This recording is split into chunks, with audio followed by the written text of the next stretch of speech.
Guys, maggata tayo ng hipon na may sitaw. Ayan. Lagisa tayo ng bawang, limpo o panseta, tapos sibuyas. Ayan, igigisa natin para maluto. Ayan, luto na guys ang karne.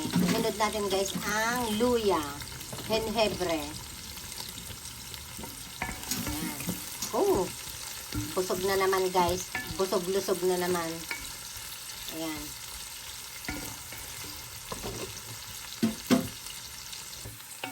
Okay guys, isusunod natin guys ang sitaw. Dito ang tawag ay Judías bovis. Ayan na. Wow, ayan. Judías bovis gayang tawag dito. Kasi wala nang mabilhan ng sitaw ng Pilipinas. Diba? Mukha na siyang masarap. Hindi pa siya luto. Mukha na siyang masarap.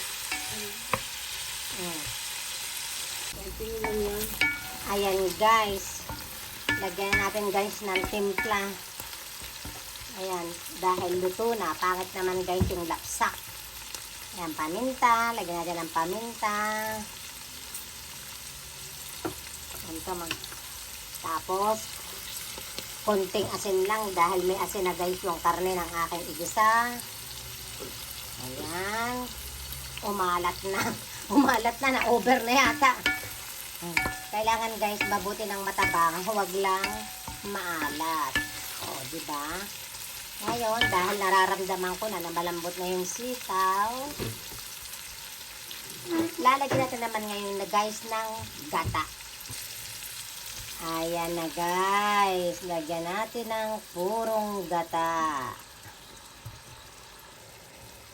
Nangangamoy na guys. Nangangamoy na sa bango. Ayan. O, diba? Lagyan natin guys ng cubes o abi cream.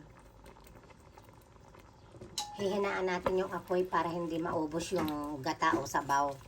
Ayan, kailangan kasi tunawin natin ang cubes o abi cream.